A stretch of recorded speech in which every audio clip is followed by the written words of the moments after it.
오늘은 사무엘하 17장을 읽었습니다.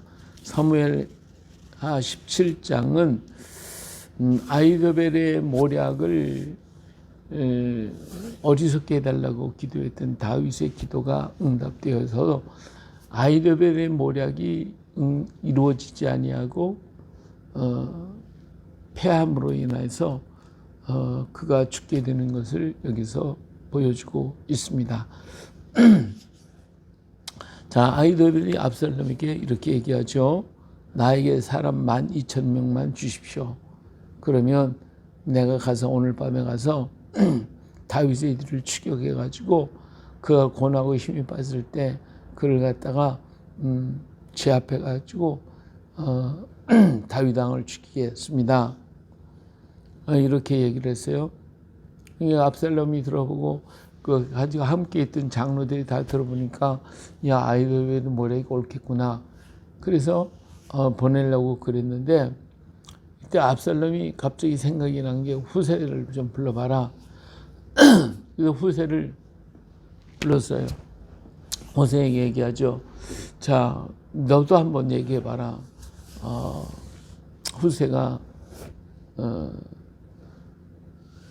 압살롬이 이제 후세에게 아이도벨이 이렇게 모략을 짰다. 그러니까 후세가 아이고 이 아이도벨의 모략은 하나님의 지혜와 같다 그랬잖아요. 그러니까 오늘 밤에 지금 다윗왕은 지쳐가지고 그냥 잠을 지쳐서 쉬고 있는데 이러한 것을 지금 쳐들어갔다가는 뭐 다윗이 영락없이 죽게 생겼거든요. 그래서 후세는 이게 아닙니다. 이번에는 아이도벨의 모략이 틀렸습니다. 그래서 그런 얘기를 하죠. 뭐라고 하냐면 왕도 아시지만 왕의 아버지 다윗은 그의 추종자들이 요압 이 모든 추종자들이 전부 다 용사입니다.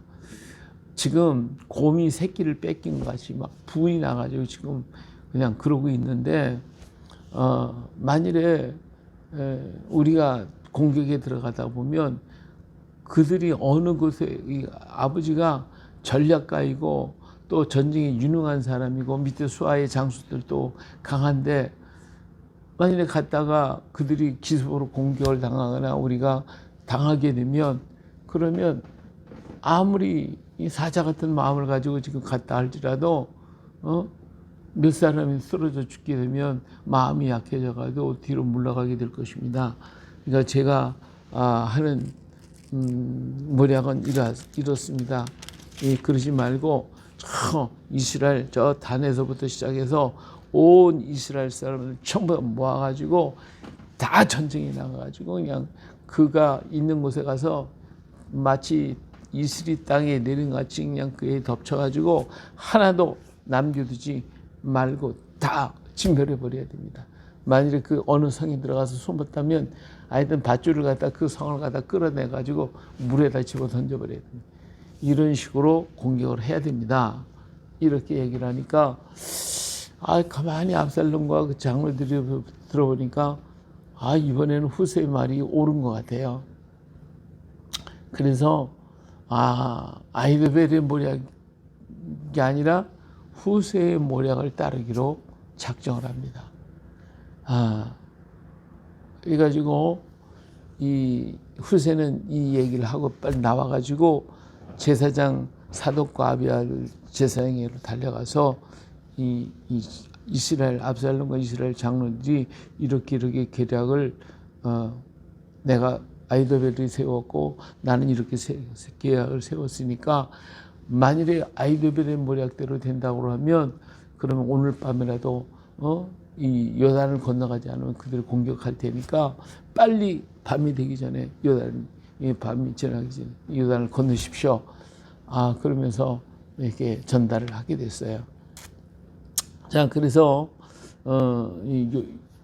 그렇게 사람을 보내서 요나단과 아히마아스에게 이렇게 또 제사장들은 얘기하고 이렇게 보냈는데 이 사실이 발각이 돼가지고 정탐꾼이 저 두 사람이 나갔습니다.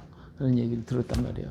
그래가지고 이것이 알려지자 사람이 막 뒤를 쫓아오는 거예요. 근데 어느 집에 들어갔는데 이 아히마아스와 요나단이 추격하는 걸 알고 그래가지고 한 집에 들어갔더니 그 여인이 그에게 우물 속에 들어가게 하고 그 위에 뚜껑을 덮어놓고 그리고 그 위에다 곡식을 갖다 이렇게 널어놨으니까 이 곡식이 있는 걸 보니까 사람이 없는 것 같잖아요. 이렇게 만들어 놓고 여기 들어왔지 않냐, 들어왔는데 지금 그들이 시내를 건너 가더라 이렇게 얘기를 해가지고 추격자들을 따돌리게 됩니다. 자, 그래서 이 청년들은 또 달려가서 다윗에게 이 사실을 얘기하게 되고 다윗과 온 백성들은 한 사람도 남기지 않고 전부 다 요단을 건너갈 수 있게 됐어요. 자, 이제 이렇게 됐는데 23절에 보니까 아이돌이 자기의 계략이 시행되지 못함을 보고 나귀의 안장을 지우고 일어나 고향으로 돌아가 자기 집에 이르러 집을 정리하고 스스로 묵며 죽음에 그의 조상의 묘에 장사되니라. 벌써 아이돌은 자기 꾀가 이루어지지 않으면 압살롬이 망한다고 하는 사실을 벌써 꿰뚫었어요. 그러면 이제는 자기가 반역자가 됐으니까 압살롬이 죽고 나면 그러면 자기도 뻔히 죽을 것을 알고 그는 스스로 목매어 죽고 맙니다. 자, 오늘 여기에서 참 우리가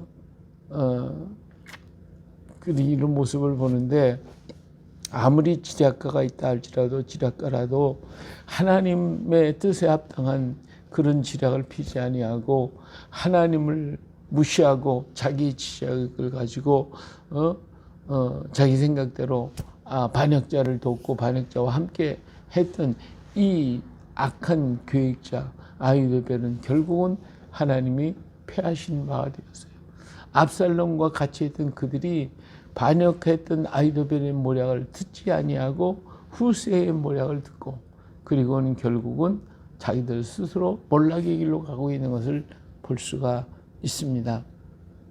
이렇게 하나님께서는 하나님의 역사가 때로는 우리가 참 하나님 안 계시는가, 하나님 왜 내 기도 안 들으시는가 라고 하면서 하나님을 원망할 때가 있지만 그러나 하나님은 그 모든 순간 속에서도 일하고 계시고 역사하고 계시고 그 모든 일을 정리하고 계시다고 하는 사실입니다. 다만 우리는 우리 뜻대로 안 된다고 우리 방법대로 안 된다고 초조해하고 그것 때문에 원망하고 불평하고 마음 아파할 때 얼마나 많냐 그거예요. 그러나 하나님은 모든 역사의 모든 과정들을 하나하나 이루어가고 계시고 그 모든 과정들을 완벽하게 만들어 가시는 하나님이신 것을 알 수가 있습니다. 그러므로 그 하나님의 역사에 동참해서 함께 그 길을 걸어가야 되는데 이걸 거스려 갖고 인간의 지혜와 방법을 가지고 하나님의 뜻을 꺾으려고 하면 결국은 그는 패할 수밖에 없습니다. 후세의 모략을 이 압살롬과 모든 장로들이 처음에 아히도벨의 모략이 좋다고 받아들이려고 했다가 후세의 모략을 듣고 후세가 더 좋네 이렇게 마음을 움직일 수 있었던 것도 뭐예요? 이것도 하나님의 섭리와 역사가 아닐 수가 없어요. 어떻게 사람의 마음을 바꿀 수 있고 사람의 마음을 움직일 수 있겠어요? 오직 하나님의 성령의 감동을 통하여 그들이 생각을 바꾸고 계획을 바꾸고 악한 계획을 따르지 아니하고 하나님이 보낸 후세의 계획을 따를 수밖에 없도록 만들어가는 그런 모습을 보잖아요. 애굽의 바로 왕의 마음을 완악하게 만든 것도 하나님이시라고 그랬어요. 왜? 하나님의 그 무한한 역사, 하나님의 크고도 두려운 역사를 백성들이 다 보고 알고 과연 하나님은 살아계시구나, 하나님 역사하시구나 이걸 깨닫도록 하시기 위해서 하나님께서 그의 마음을 완악하게 만들어 주셨다고 그랬는데 오늘 이들 압살롬과 장로들의 마음은 하나님께서 후세의 말을 들을 수 있도록 움직여가고 계시는 모습을 볼 수가 있습니다. 그럼 이것은 우리가 볼 때 뭐 알 수가 없잖아요. 어떻게 보이지도 않고 들리지 않고. 그러나 하나님은 악인을 통해서도 하나님 일을 하게 만드시고 하나님은 의인을 통해서도 하나님 일을 하게 하시지만 악한 자들을 통해서도 하나님의 일을 하게 만들어 주셔요. 그건 하나님은 언제나 어디서나 어떤 방법을 통해서도 사람을 동원해서 쓰시는 하나님이심을 알 수가 있습니다. 자, 그리고 그 아히도벨은 결국은 자기의 악한 반역으로 말미암아 악한 꾀를 내서 다윗을 죽이려고 그랬어요. 다윗을 어떻게 지가 죽입니까? 하나님이 기름 부은 종인데, 근데 하나님의 기름 부은 사람을 인간이 뜻대로 자기 계획대로 죽이려고 그러더니 결국은 자기 스스로가 죽을 수밖에 없는 그런 자리로 들어가 버리고 말더라, 그 말입니다.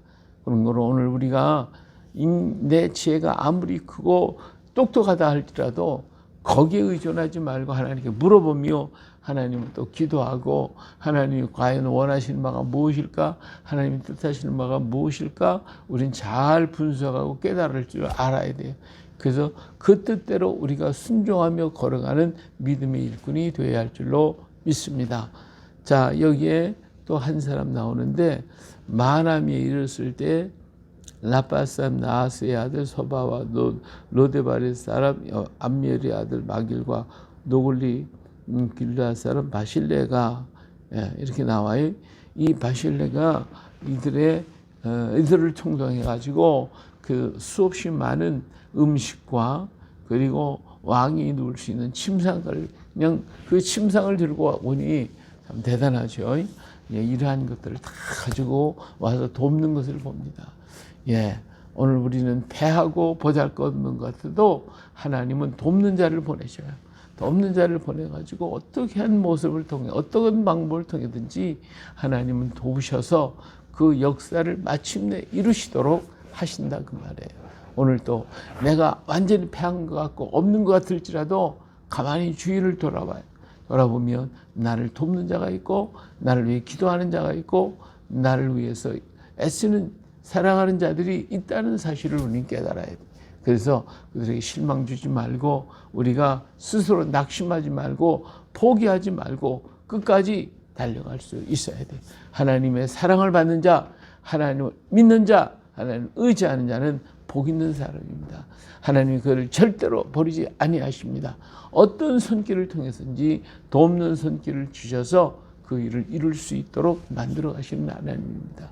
오늘날 우리 시대에 많은 어려움과 경제적인 문제, 그리고 질병, 이런 것들로 인하여 우리가 너무나도 고통을 당하고 있어요. 그러나 이런 속에서도 우리는 실망하지 말고 돌아보면 나를 위해 기도해 주는 사람, 나를 사랑하는 사람, 나를 도와주는 사람이 있다는 것을 꼭 기억해서 우리는 더욱더 강하고 담대한 마음을 가지고 걸어가야 됩니다. 하나님의 뜻을 더 가슴에 품고 하나님의 역사를 마음 깊이 간직하고 걸어가게 될 때 반드시 우리는 승리할 수가 있게 됩니다. 그래요. 오늘 하루도 우리 하나님께 모든 것 맡기고 주 앞에 나와 예배하면서 영광 하나님께 돌려드리면서 하나님의 뜻을 이루어가는 우리 모두가 되시기를 예수님의 이름으로 축복합니다. 할렐루야. 아멘.